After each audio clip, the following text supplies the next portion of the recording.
What it do, man? We back in 4K, 4K, 4K. It's your boy TRIVV, man. We back with another one, man. And I'm gonna get right into this, right? But before I get right into this, man, press that like button, that subscribe button, that hype button. Let's go ahead and get into it, man. Why do Americans that are melanated have to be sharing the identity of said words and terms and things that I feel like are only for the lineage of people that are from here, whether that you call yourself African American, Black American, FBA, Native American, Foundation, I guess that's the FBA, but all of the different terms that you would like to consider yourself, so I want to say that the identities and labels and lineage culture, and why personally I think a lot of Americans with melanin have been grouped together underneath one category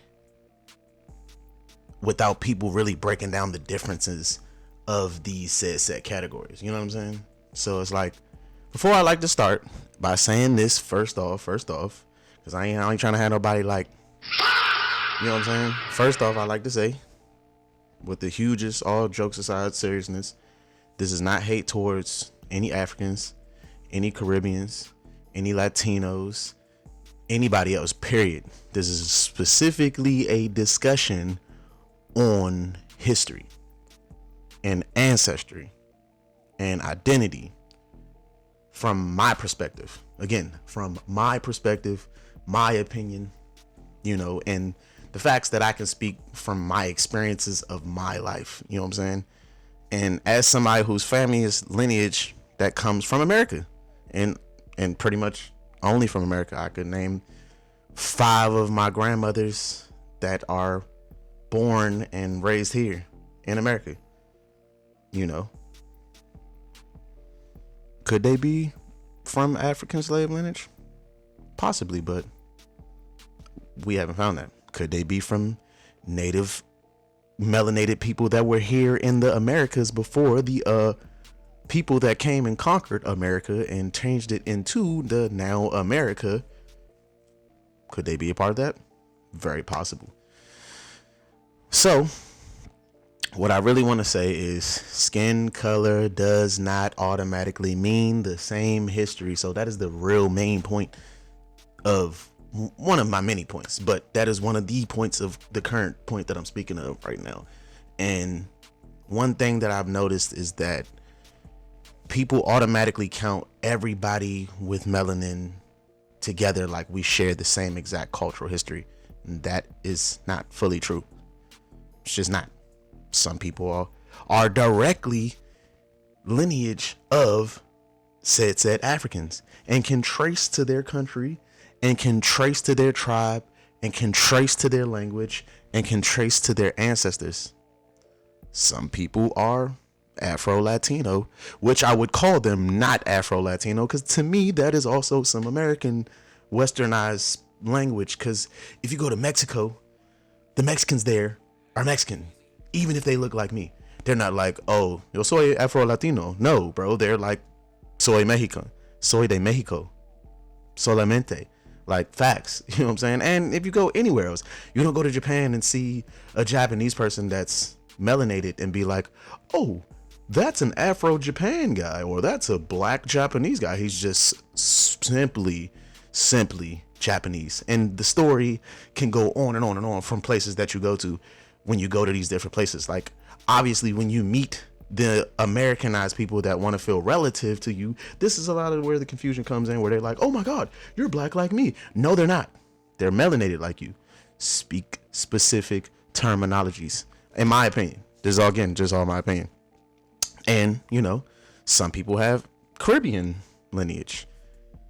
Some people have indigenous to the Americas, darker skin lineage. This is just the factual thing. And some people, they just come from families that have dealt with the Atlantic slave trade, and their generations come from that. And again, in the Atlantic slave trade, that would pertain to you coming from some said country with melanated skin and having the lineage of said where your ancestors came from. But just because two people have melanin does not mean that their ancestors went through the same struggles, my apologies, same systems, same oppressions, or the same cultural destruction. And that's going to bring me into a documentary that I had watched on YouTube that you should probably watch if you're interested, or you shouldn't watch. But you could take this point from the point that I'm about to make from it. And in this documentary, one of the good professors, Henry Louis Gates Jr., professor from Howard University, you know what I'm saying, a young melanated brother, had a good point that I kind of want him to chime in on that kind of rolls off of the point that I just made. You know what I'm saying? Again, this is the 13th documentary, and I'm gonna just shut up and roll the point. I'm gonna roll the Clizzy clip. It was a noble thing. Being arrested by white people was your worst nightmare. Still is. Yeah, that was a little clip from, the 13th, and I want y'all to watch this clip because the part why I believe the descendants of African slaves had a unique history experience that shaped a separate identity here in America. This part that I played, you know what I'm saying? And what I mean by that is the slavery didn't just magically disappear overnight, for sure. You know what I'm saying? A lot of systems evolved into new systems. So when I say identity matters, I'm not just saying the descendants of America slaves experienced things specifically tied to America's history. It's deeper than just skin color. It's deeper than just being called yourself black. You know what I'm saying? And I'm going to say that one more time. When I say identity matters, I'm saying the descendants of African American, Black American, FBA American, any type of American that you want to put yourself attain to in this system, it's deeper than just skin color. Which brings me to what I want to bring up next. The effects of American slavery were different. When I talk about slavery, I'm talking about families separated, people being lynched, people being castrated, people being killed, people having their churches burned down, their schools destroyed, communities erased, and generations of wealth consistently attacked. You know what I'm saying? It's a young brother that I'll be watching, but I ain't gonna bring out none of his clips right now. But yeah, shout out to Antonio Speaks, because he speaks a lot about this. You know what I'm saying? We had events like Black Wall Street destroyed. We had segregation. We had people disconnect from we had people disconnected from their original languages and their family records. So when people casually throw around labels without the understanding of that history, is sometimes feel disrespectful to me.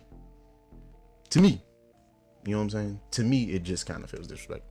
Kind of make me feel like, you know what I'm saying?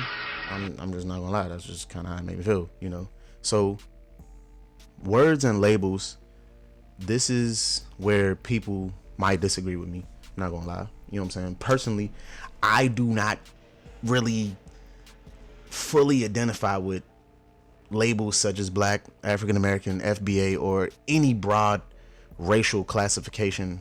I identify as American American. Maybe your first time hearing that, but I identify as American American because my family lineage, my culture, and my history were built here in America over generations. So for me, identity is deeper than just skin color. You know what I'm saying? I also believe that people should have the freedom to define their own identity respectfully and honestly. In today's society, people are encouraged to identify in many different ways regarding their gender, regarding their culture, their personal identity. And in the same way, I believe that individuals should also be able to be allowed to define how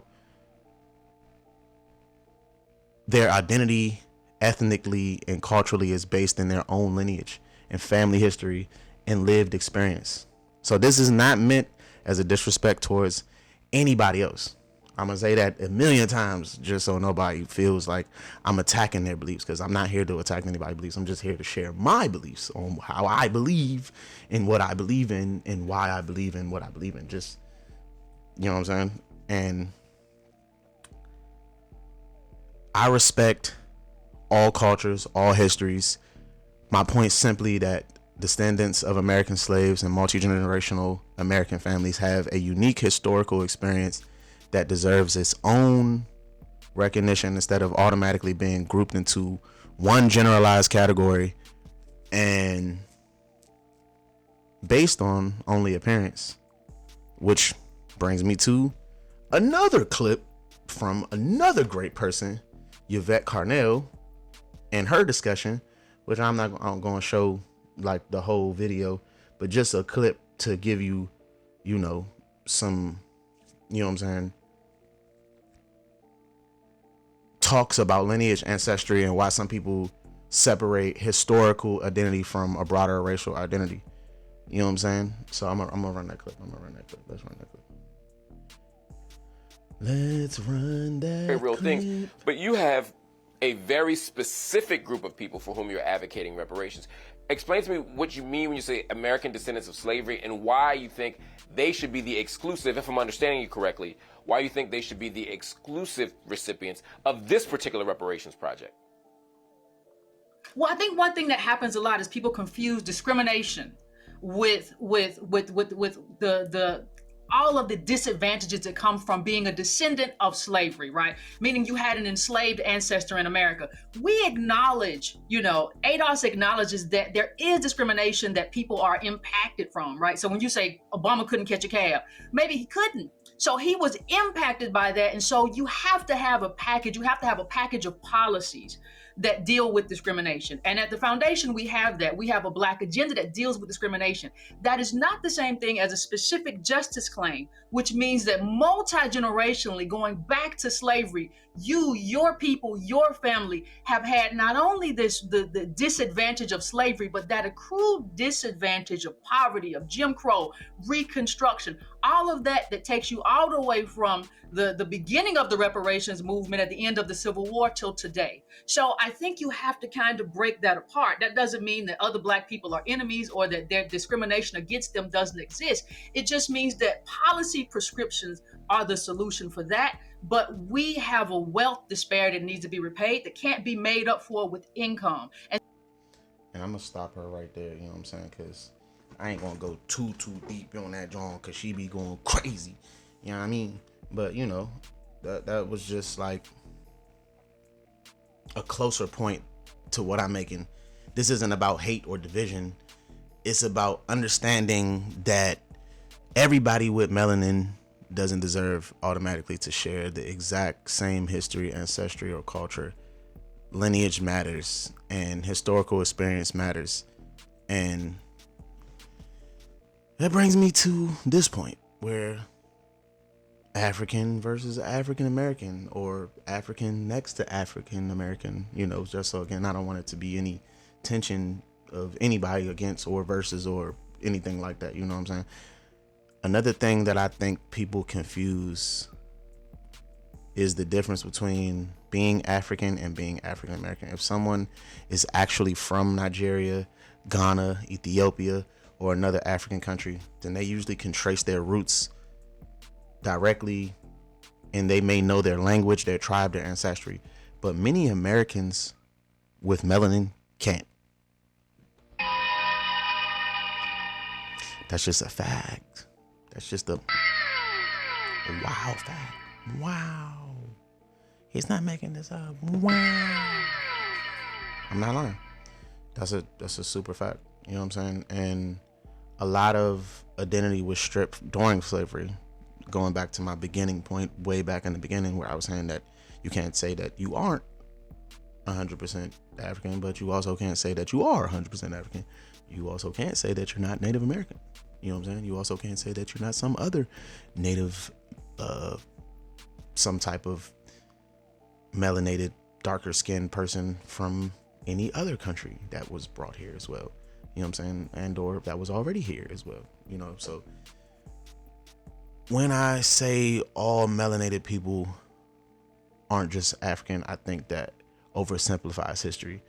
But by that logic, technically every human traces back to Africa through ancient history of origin theories.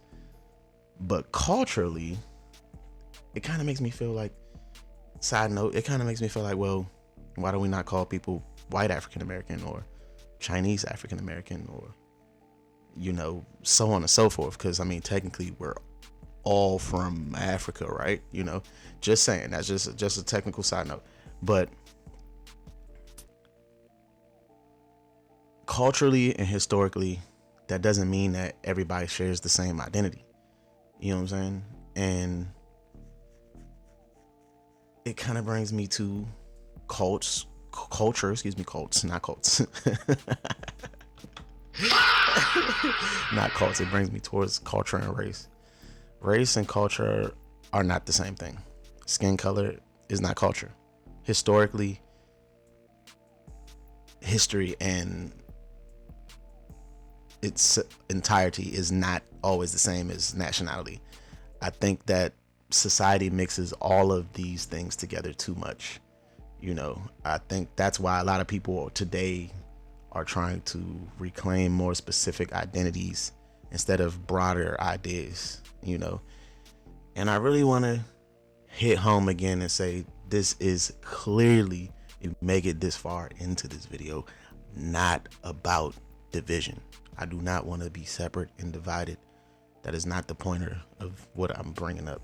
You know, I'm actually trying to bring us together and give us all an understanding on how, you know, we could come together and agree to disagree, and or agree to agree, and or just see someone else's point of view, just as I don't mind seeing your point of view or anybody else's point of view. You know what I'm saying? So I really want to make it clear that this conversation is not about hating other groups.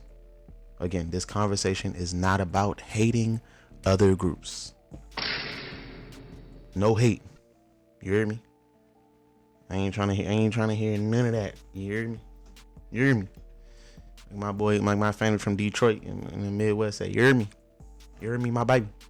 Not for real though. You know what I'm saying? And it's about understanding differences, honestly. You can respect Africans, Caribbeans, Latinos, all cultures, while also acknowledging that descendants of American slavery went through a unique historical experience, just like descendants of, again, Africans, Caribbeans, Latinos, and all other cultures. You know what I'm saying? Everybody had their day. You know what I'm saying? And everybody had their things that they went through. So acknowledging the differences does not automatically equal hate. So at the end of the day, I think identity matters. I think history matters. I think lineage matters. And I think that people should be allowed to question the labels that were handed to them by a system that they may not have had respect in the first place. You know, I personally identify as an American because that best reflects my family lineage and the history that I've had in this country. So let me know what y'all think in the comments. Do labels matter? Does lineage matter? Can people with similar skin still have a completely different history and identities? But yeah, man, it's your boy Trev and 4K. Press that like, subscribe, hit that hype button. Let's really talk about it, my boy.